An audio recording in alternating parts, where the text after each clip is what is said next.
Picture this: March 14th, 1978. A young analyst sits alone in Washington, D.C. Viktor Alexandrovich Petrov, a 26-year-old, reviews intercepted communications. The room, perpetually cold, a reminder of service to a larger machine. 11 months in Washington, monitoring American military communications. Tedious work requiring precision and judgment. Petrov was utterly exhausted. On duty since 6 that morning, fatigue eroded his concentration. What happened next would nearly trigger catastrophic miscalculation, destroying Petrov's life and exposing the fragility of global annihilation systems. The communication originated from a U.S. Air Force base in Nebraska. Routine chatter filled with logistics, maintenance, and administrative directives. Petrov, using an updated codebook, misinterpreted a series of abbreviations.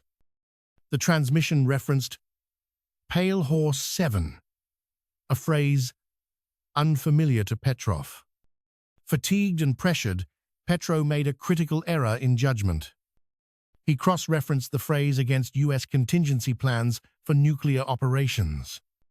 He found what he believed to be a match, a preliminary communication for a first strike. Petrov had confused two entirely different classification systems. Pale Horse 7 was actually a logistics code for a routine bomber training exercise. Petrov, seeing Pale Horse, convinced himself it was a first strike scenario. At approximately 9:45 that evening, Petrov filed his report. He walked it directly to the office of Major General Dmitry Ivanovich Sokolov. Sokolov, the GRU resident, oversaw all military intelligence operations. A veteran of Soviet intelligence caution, was essential to survival. When Petrov presented his analysis, Sokolov read it carefully. The document was concise, technical, and alarming. A potential first strike. Picture this: a document carried swiftly to the office of a high-ranking officer. Major General Sokolov, a veteran, understood the treacherous world they inhabited. Caution, he knew, was not just prudent, but essential for survival. The analysis presented by Petrov was alarming, concise, and technical. Petrov believed he had identified patterns of a potential American nuclear strike. He urged immediate escalation, convinced of the imminent threat. Sokolov, instead of seeking verification, took the report to the ambassador. Ambassador Belousov was a party loyalist, not an intelligence professional. His career depended on demonstrating vigilance against American aggression. Sokolov presented the findings, framing them as credible and time-sensitive. Belousov, alarmed, convened an emergency meeting with senior leadership. The meeting took place in a secure conference room in the embassy basement. The atmosphere was tense, the air thick with the weight of what was being discussed.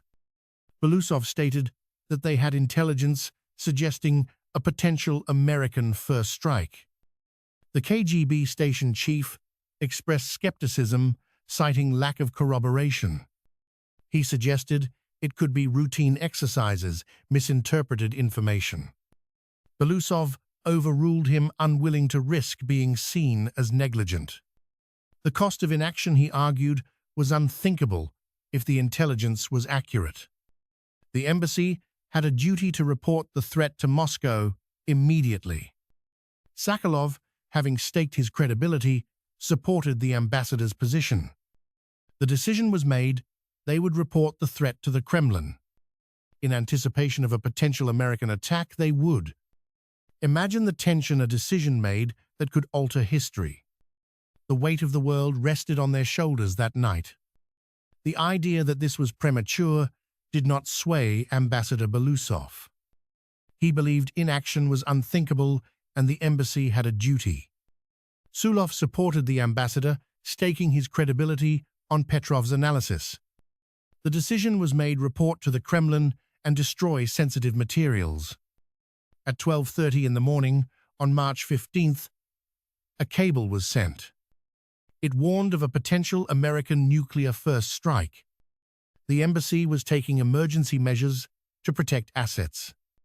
The cable reached GRU headquarters in Moscow just after 8 o'clock. The message triggered immediate panic in Moscow. It was forwarded to the General Staff, KGB, and Defense Minister. Within an hour, the Kremlin convened an emergency session. The Defense Council included key figures and met in a secure facility. The discussion was fraught with tension amidst Cold War fears. The intelligence from Washington fit into their worldview. Voices of caution arose during the Defense Council debate. He noted the intelligence was uncorroborated and might be misinterpreted. Dmitriev argued they couldn't wait for confirmation due to existential risks. General Secretary Brev sided with Dmitriev, ordering heightened alert. He ordered mobilization of assets to confirm or refute the report. The embassy was instructed to continue precautionary measures. Back in Washington, the embassy began the process of destruction. Starting just after 1 o'clock imagine the tension as the fate of the world hung in the balance. Imagine the tension if the Americans were preparing a first strike. The consequences of being unprepared were existential. The embassy's report had to be taken seriously. The General Secretary sided with the report. Strategic forces were placed on heightened alert. Additional intelligence assets were mobilized. Just after 1 a.m. on March 15th, the burning began. The operation was methodical and exhaustive. First to be destroyed were the most sensitive intelligence files. Records of agents inside the U.S. government were destroyed. Communications intercepts collected over years were lost. Assessments of American strategic capabilities vanished. Operational plans for intelligence activities were incinerated. Decades of work painstakingly gathered were lost. Their loss represented a devastating blow. No one questioned the decision. They believed an attack was coming. By dawn, nearly every classified document was consumed. Intelligence officers worked in shifts following protocol. The analyst was not involved in the burning. He found nothing indicating unusual activity. He began to feel stirrings of doubt. He had made a mistake. A training exercise. Picture this, a training exercise mistaken for something far more sinister. He understood the gravity of his error and the unforgiving nature of the system. Silence was tempting, but the potential cost was too high to bear. The embassy had alerted Moscow. Inaction could lead to catastrophe. Around 11 in the morning, he sought an urgent meeting. The interruption irritated Sakharov, who had been awake for over 30 hours. Petrov explained his error, detailing the misinterpretation. Sakharov's expression turned unreadable as he absorbed the gravity of the situation. The general ordered the analyst to remain in his office. Sakharov informed Ambassador Belousov of the development. An emergency meeting convened, options were discussed, and the mood was grim. They had reported a first strike destroyed intelligence and mobilized forces. The crisis was triggered by a junior analyst's misinterpretation. The political and professional consequences were unthinkable. Belousov decided to report the error, minimizing the appearance of incompetence.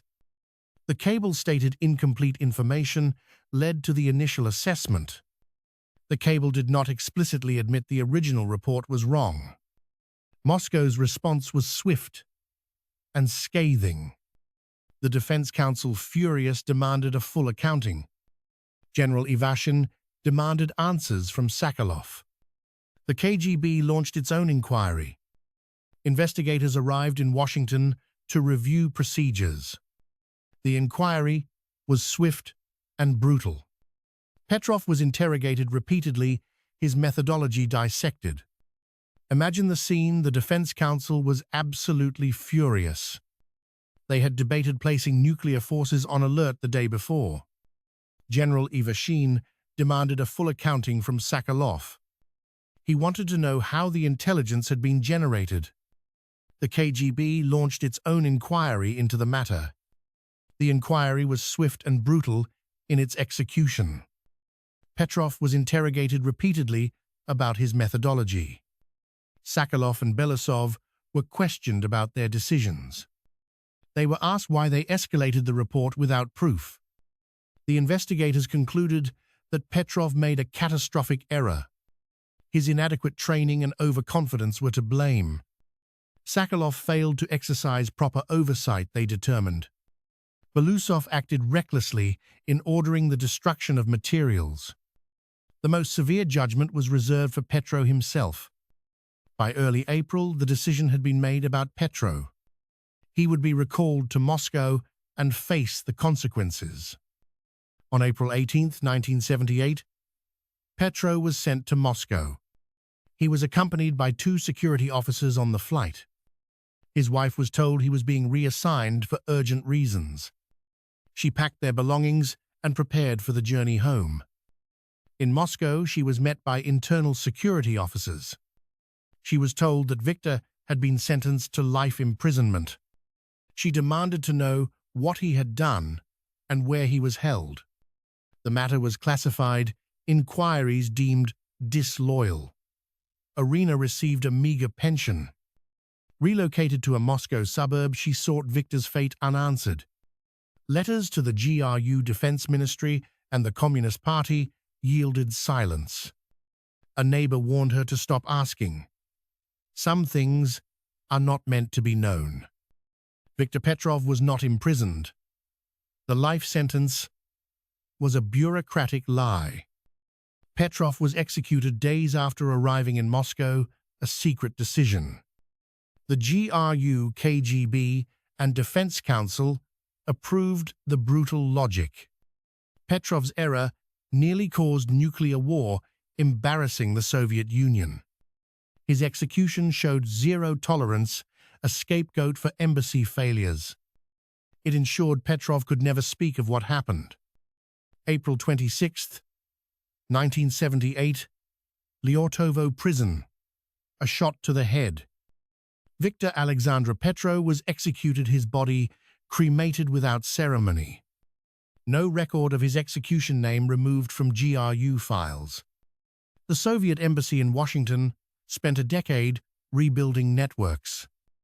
A slow, expensive, and incomplete process after the file loss. The burned files caused a setback lasting an entire generation. Many agents were never reconnected, leaving intelligence gaps. The Soviet Union operated partially blind during critical Cold War years.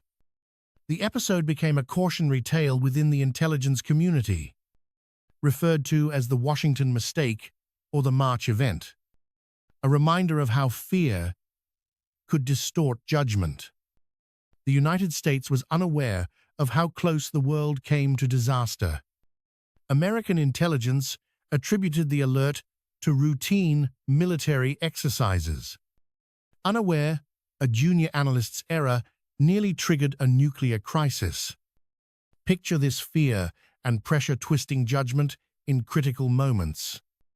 In the United States, the near disaster went completely unnoticed. Intelligence saw Soviet activity but dismissed it as routine drills. The truth remained hidden until the Soviet Union's collapse.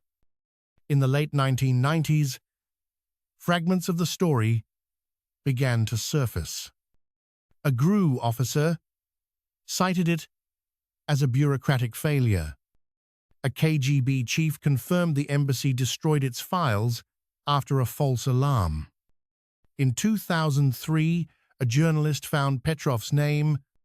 Petrov's family had vanished, unwilling to revisit the past. This raises questions about nuclear decisions and human judgment. What are the consequences of punishing error over rewarding caution? Victor Petro wasn't malicious, just a man under extreme stress. His mistake was understandable, but the system was unforgiving. The embassy's file destruction prioritized action over evaluation. Being wrong was more dangerous than being reckless. The situation could have escalated to full nuclear alert. American intelligence might have seen it as a Soviet first strike. The spiral toward confrontation could have become unstoppable. Fragile mechanisms prevented escalation, caution, and skepticism. Individuals made the right choices under immense pressure. Systems, despite flaws, questioned alarming intelligence. The world was fortunate those mechanisms held. This incident reminds us of the architecture of, imagine a misread signal perceived as a first strike. The world-teetered confrontation seemed inevitable. Voices of caution in Moscow prevented escalation. The error's recognition was fragile contingent. Nuclear deterrence rests on human judgment. Human judgment is fallible, a chilling reminder. Victor Petro's fate, cruelty over truth. His family was told he was imprisoned, a lie. His wife believed he was alive, locked away. Her children carried his absence into adulthood, a wound that never fully healed, a lasting pain. The state destroyed lives over a mistake.